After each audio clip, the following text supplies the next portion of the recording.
Hello students, आइए पढ़ते हैं पत्र लेखन और सीखते हैं कि पत्र को लिखते समय हमें किन किन बातों का ध्यान रखना चाहिए। तो पत्र लिखने से और सीखने से पहले हमें यह जानना होगा कि पत्र हमारे दो प्रकार के होते हैं।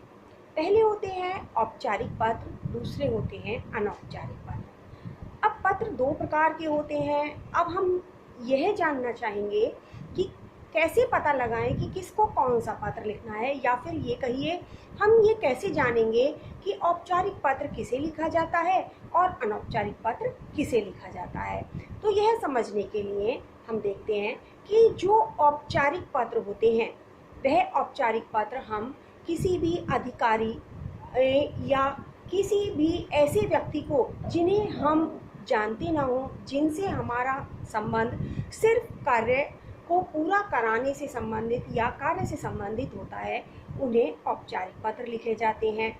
और अनौपचारिक पत्र वो होते हैं जिनमें औपचारिकता नहीं होती, और ऐसे पत्र हम अपने किसी मित्र, रिश्तेदार या फिर किसी परिवार के सदस्य को लिखते हैं जिनके बारे में हम बहुत अच्छे तरीके से जानते हैं और हमारे बारे में वो बहुत अच्छे तरीके से जानते हैं।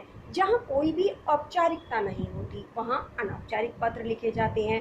और औपचारिक पत्र उन लोगों से के लिए लिखे जाते हैं जिनके और हमारे संबंधों के बीच औपचारिकता होती है, जिनसे हमारा कोई निजी संबंध नहीं होता, सिर्फ कार्य से संबंधित संबंध होता है।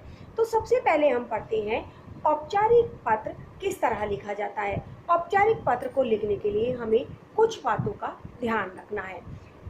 देखो छात्रों, जब हम परीक्षा में पत्र लिखते हैं तो पत्र हमारा लिखने के लिए जितने भी अंकों में हमें मिलता है उसमें से कुछ अंक हमारे पत्र के फॉर्मेट के या तरीके के होते हैं कि किस तरीके से हमने पत्र लिखा है और उसका तरीका क्या है। कुछ अंक हमारे जो हमारी भाषा संबंधी शुद्धियाँ अशुद्धियाँ होती हैं उनके होते हैं, और कुछ अंक हमारे उस मैटर के या उस बात को लिखने के तरीके के होते हैं जिसके बारे में हम पत्र लिख रहे हैं। तो इस तरह से हमारे अंकों का विभाजन हो जाता है। तो सबसे पहले हम सीखते हैं कि किस तरह हमें पत्र लिखने का हमारा तरीका होना चाहिए जिसके आधार पर हमें पूरे अंक प्राप्त हो सकें। तो जब हम औपचारिक पत्र लिखते हैं तो सबसे पहले जो पत्र लिख रहे हैं तो हमें अपना पता देना होता है कि हम कहाँ रहने वाले हैं, किस शहर में रहने वाले हैं, किस मोहल्ले में रहने वाले हैं। तो सामान्यतः हम देखते हैं कि हिंदी विषय में जब हमें पत्र लिखना होता है तो हमें वहाँ पर हमारा नाम, पता और शहर नहीं दिया हुआ होता है, और लेकिन कहीं कहीं हमें नाम, पता और शहर मिल भी जाता है। तो जब हमें नाम, पता और शहर नहीं मिलता है तब उस स्थिति में हम पत्र कैसे शुरू करते हैं। सबसे पहले हमें यदि पत्र लिखना है तो हम अपना शहर और अपने मोहल्ले का पता बताएंगे। तो यदि हमें पता नहीं दिया है तो हमें क्या करना है, जब हम किसी को अपना पता बताते हैं तो सबसे पहले अपना मोहल्ला बताते हैं और उसके बाद शहर का नाम बताते हैं। लेकिन यदि हमारे पास ये दिया हुआ ही नहीं है कि हम किस शहर और किस मोहल्ले के निवासी हैं, तो हम सबसे पहले क्या करेंगे, जहां हमें लिखना होता है हमारा मोहल्ला, तो उसकी जगह हम लिखते हैं परीक्षा भवन, और जहां हमें शहर लिखना होता है वहां हम लिखते हैं परीक्षा नगर। अर्थात हमने अपने आप को बता दिया कि हम परीक्षा नगर भवन में रहते हैं और हमारी जगह या हमारा शहर क्या है, परीक्षा नगर है। और यदि इसके स्थान पर हमें दिया होता कि उदाहरण के लिए हम देखें, यदि ये दिया होता कि आप बसंत विहार दिल्ली के रहने वाले निवासी हैं, तो जहाँ पर हमने परीक्षा भवन लिखा है वहाँ पर हम लिखते हैं बसंत विहार, और जहाँ हमने परीक्षा नगर लिखा है वहाँ लिखते हैं हम दिल्ली। अर्थात यहाँ पर हमने अपने मोहल्ले का नाम लिख दिया होता, मोहल्ला या कॉलोनी, और यहाँ पर जहाँ परीक्षा नगर लिखा है यहाँ पर हम अपने शहर का नाम लिख देते। तो इस तरह हम सबसे पहले अपना पता देंगे कि हम किस मोहल्ले के और किस शहर के निवासी हैं। उसके बाद हम जिसको भी पत्र लिख रहे हैं उसके बारे में लिखेंगे। तो उसमें हमें क्या करना है, अपना पता लिखने के बाद एक लाइन खाली छोड़ देनी है, और उसके बाद जिसको हम पत्र लिख रहे हैं उसके बारे में हमें लिखना है। तो सबसे पहले फॉर एग्ज़ाम्पल या उदाहरण के तौर पर यदि हम देखें कि हमें अपने प्रधानाचार्य जी को शुल्क माफ़ी हेतु पत्र लिखना है, तो यदि हम उन्हें शुल्क माफ़ी हेतु पत्र लिख रहे हैं तो किसे लिख रहे हैं? अपने स्कूल के प्रधानाचार्य जी को। तो सबसे पहले हम एक लाइन छोड़ने के बाद लिखेंगे सेवा में। उसके बाद अगली लाइन में हम लिखेंगे जिसे हमें पत्र लिखना है, अर्थात अपने प्रधानाचार्य जी को हम पत्र लिख रहे हैं तो हम लिखेंगे प्रधानाचार्य जी। उसके बाद हमें अपने स्कूल का नाम लिखना है, अपने विद्यालय का नाम लिखना है, जिस विद्यालय के में हम पढ़ते हैं और जहाँ के प्रधानाचार्य जी को हम पत्र लिख रहे हैं। यहाँ पर मैं किसी स्कूल विशेष का नाम नहीं लिख रही हूँ। जिस भी स्कूल के प्रधानाचार्य जी को हमें पत्र लिखना है या जिस स्कूल में हम पढ़ते हैं उसी के प्रधानाचार्य जी को पत्र लिखेंगे तो हमें अपने स्कूल का नाम लिख देना है। या फिर अगर हमें पेपर में, क्वेश्चन पेपर में दिया गया है कि आप इस स्कूल के छात्र हैं या छात्रा हैं तो हमें उस स्कूल का नाम लिख देना है। उसके बाद हमें शहर का नाम लिख देना है, जिस शहर में भी हम, जो हमारा शहर है हमें वो लिख देना है। अगर इस स्थिति में जहाँ पर शहर का नाम लिखना है, यदि हमें पत्र के प्रश्न में हमें विद्यालय का नाम और शहर का नाम दिया है तो हम वो विद्यालय और शहर का नाम लिखेंगे, और अगर हमें शहर का नाम प्रश्न पत्र में नहीं दिया है तो हम शहर के नाम में परीक्षा नगर डालेंगे, क्योंकि यहाँ पर हमने चुन लिया है कि हम परीक्षा नगर के निवासी हैं तो हम यहाँ पर परीक्षा नगर लिख देंगे।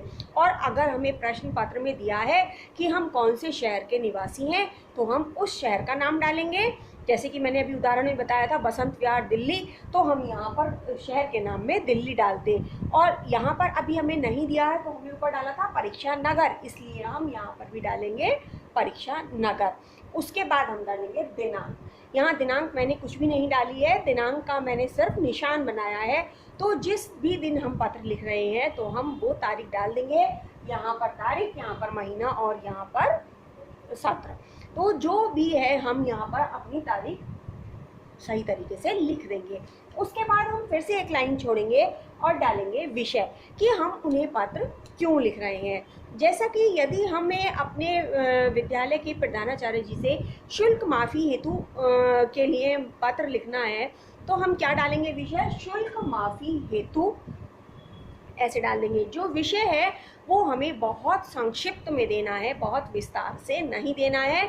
और संक्षिप्त के साथ साथ हमें इस बात का भी ध्यान रखना है कि जो हमें कहना है, जिस विषय में हमें पत्र लिखना है वो हमारा सही तरीके से इसमें आ भी जाए और हमारा विषय बहुत बड़ा भी ना हो। उसके बाद फिर से हम एक लाइन छोड़ेंगे और लिखेंगे महोदय, अर्थात हम प्रधानाचार्य जी को जो संबोधन दे रहे हैं महोदय कहकर कर रहे हैं, तो महोदय लिखा।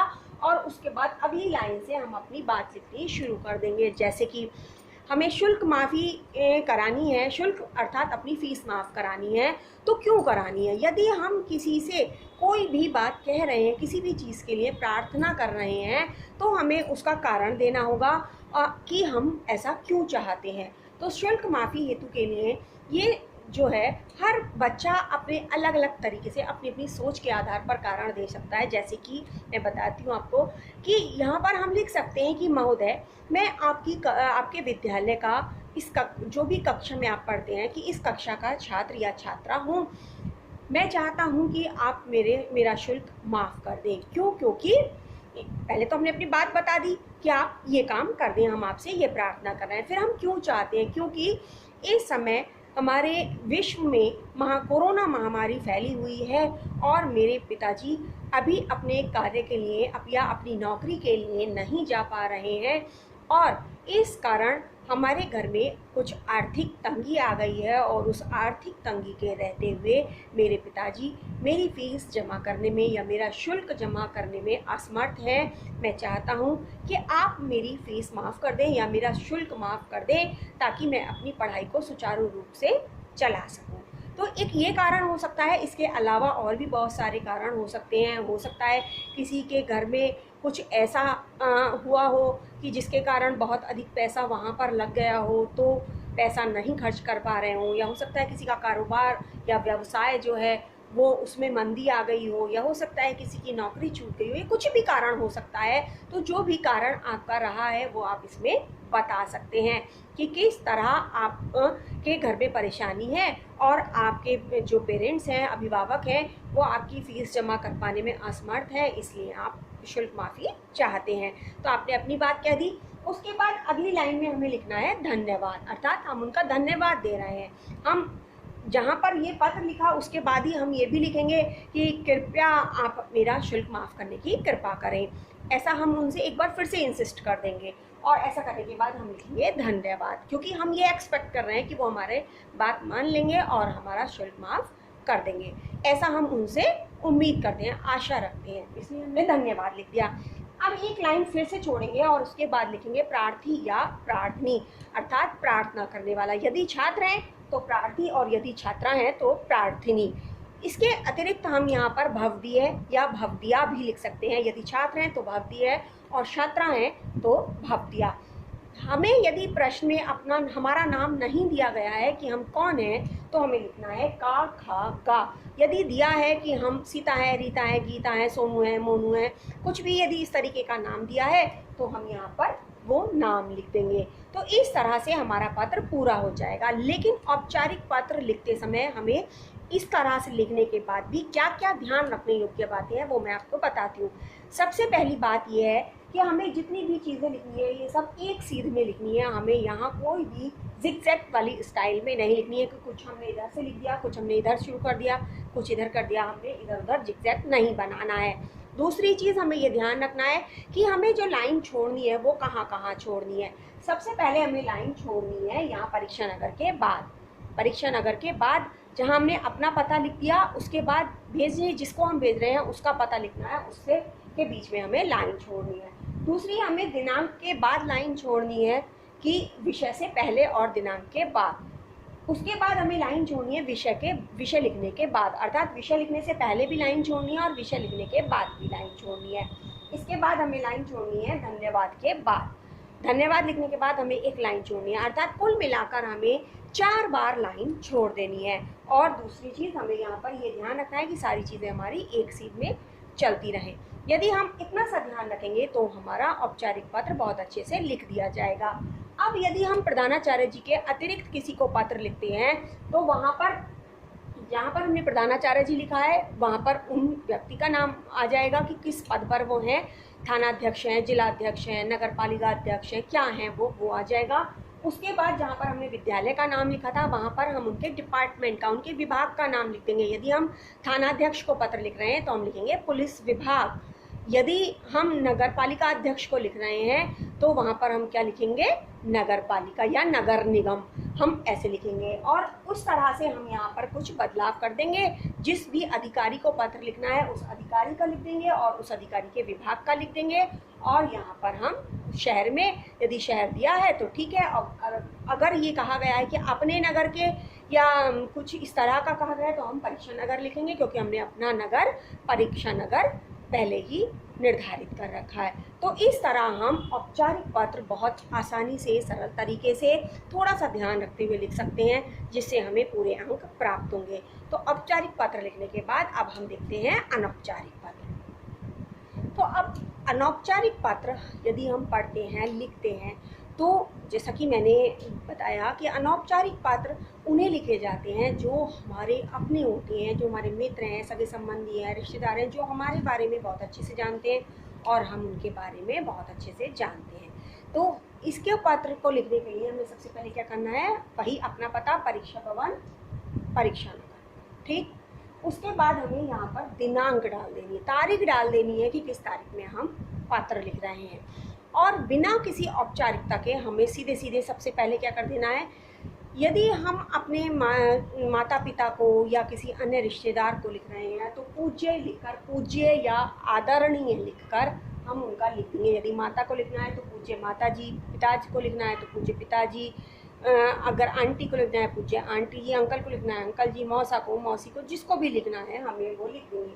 या तो पूज्य लिखकर पूज्य माता जी, पूज्य पिताजी इस तरह से लिख देंगे, या आदरणीय माता जी या आदरणीय पिताजी इस तरह से लिख देंगे। अब उसके बाद हमें लिखना है, कोई भी अभिवादन उन्हें करना है। यदि वो हमारे हैं, हमें उन्हें अभिवादन करना है, तो यदि हमसे बड़े हैं तो हम उनके लिए चरण स्पर्श लिखते हैं। चरण स्पर्श यानी कि पैर छूना। तो चरण स्पर्श लिख दिया। दूसरी चीज़, यदि कोई हमारे बराबर का होता है, हमारे साथ का सा मित्र है या कुछ है, तो हम नमस्ते या नमस्कार लिख सकते हैं। यदि कोई छोटा है तो उसे हम स्नेह लिख सकते हैं, यानी कि प्यार हमारा। लेकिन इन सारी चीज़ों के बाद भी यदि हमें आपको ये ध्यान ना रहे कि किसके लिए हमें कौन सा अभिवादन प्रयोग करना था, तो जो नमस्ते है वो ऐसा अभिवादन है जो हम सब के लिए प्रयोग कर सकते हैं, चाहे वो बड़ा हो या बराबर का हो या छोटा हो। नमस्ते या नमस्कार हम सब के लिए प्रयोग कर सकते हैं। तो सबसे पहले हमने परीक्षा भवन परीक्षा नगर लिखा, फिर दिनांक लिखी, फिर पूज्य या आदरणीय माताजी पिताजी मित्र जो भी कुछ है वो लिखा, और चरण स्पर्श या नमस्ते लिखा। यदि हमें मित्र को लिखना है तो हम पूज्य नहीं लिखेंगे, पूज्य की बजाय हम क्या लिखेंगे, प्रिय मित्र। यदि हम अपने किसी मित्र को लिख रहे हैं तो हम पूज्य नहीं लिखकर लिखेंगे प्रिय मित्र, ठीक है। तो वहाँ पर आ जाएगा प्रिय मित्र, और वहाँ चरण स्पर्श भी नहीं आएगा, वहाँ आएगा नमस्ते या फिर स्नेह या फिर प्रेम। कुछ इस तरह का देखना है कि वो हमारा मित्र है, हम ना तो मित्र को पूज्य मानते हैं, बड़ा मानते हैं, और ना ही हम उसको चरण स्पर्श करेंगे। इसलिए इन दोनों के स्थान पर हमें वहाँ पर प्रिय आ जाएगा और यहाँ पर नमस्ते स्नेह कुछ इस तरीके से आ जाएगा। ऐसा कुछ लिखने के बाद अगली लाइन से हम सामान्य तौर पर जो भी हमारी बात है हम वो लिखना शुरू कर देंगे। जैसे कि यदि हम अपने मित्र को बधाई दे रहे हैं कि उसके परीक्षा में बहुत अच्छे अंक आए हैं, वो बोर्ड की परीक्षा में उसने बहुत अच्छे अंकों से सफलता प्राप्त की है, तो हम यहाँ पर लिखना शुरू कर देंगे। जैसे यहाँ लिखेंगे प्रिय मित्र, यहाँ लिखेंगे नमस्ते, फिर यहाँ पर लिखेंगे मित्र मुझे पता चला कि तुम्हारे बोर्ड की परीक्षा में बहुत अच्छे अंक आए हैं, तुमने बहुत अच्छी सफलता प्राप्त की, तुम्हारी मेहनत रंग लाई, तुम जो मेहनत करते थे, तुम इतना मन लगाकर पढ़ते थे, उसका अच्छा परिणाम तुम्हें प्राप्त हुआ। तुम्हारी इसी लगन को देखते हुए मैं यह आशा करता था कि तुम्हारे बहुत अच्छे अंक आएंगे, और मेरी आशा पूर्ण हुई, तुमने अच्छे अंक प्राप्त किए। इसके लिए मैं तुम्हें बहुत बहुत बधाई देता हूँ या देती हूँ कि तुमने इतनी अच्छी अंकों से सफलता प्राप्त की, और मैं आशा करता हूँ कि भविष्य में भी तुम इसी तरह सफलता प्राप्त करते रहोगे और एक ऊंचे शिखर पर पहुंच जाओगे। मेरी सारी शुभकामनाएं तुम्हारे साथ हैं। मैं एक बार फिर से तुम्हें बधाई देता हूं, है ना। इतना हम कहकर उसके बाद हम धन्यवाद नहीं कहेंगे, क्यों? क्योंकि मित्र हमारा अपना है और उसे धन्यवाद कहने की कोई आवश्यकता है ही नहीं। तो ऐसा करने, जहाँ भी हमारा पत्र पूरा होगा उसके बाद एक पंक्ति या एक लाइन छोड़कर हम लिखेंगे तुम्हारा मित्र या तुम्हारी सखी का खा गा। यदि हमें पत्र में नाम दिया है कि आप ये हैं, रीता, सीता, गीता, या कुछ भी अनिल, सुनील, कुछ इस तरीके का नाम दिया है तो हम वो लिख देंगे, अन्यथा हम का खा गा लिख देंगे और हमारा पत्र पूरा हो जाएगा। पत्र लिखते समय ध्यान रखने योग्य बातें वही हैं कि पहले तो हमें ये सब कुछ सीधा ध्यान रखना है, यहाँ कहीं कोई जिगजैग नहीं होना, कुछ इधर से शुरू किया, कुछ इधर से शुरू किया, कुछ इधर से शुरू किया, ऐसा कुछ भी नहीं होना है। दूसरा, हमें जो लाइन छोड़नी है सबसे पहले एक दिनांक के बाद छोड़नी है, और उसके बाद जहाँ हमारा पत्र पूरा हो जाएगा तो तुम्हारा मित्र या आपका पुत्र, आपकी पुत्री, इस तरीके का जो भी कुछ लिखना है इसके बीच में छोड़नी है।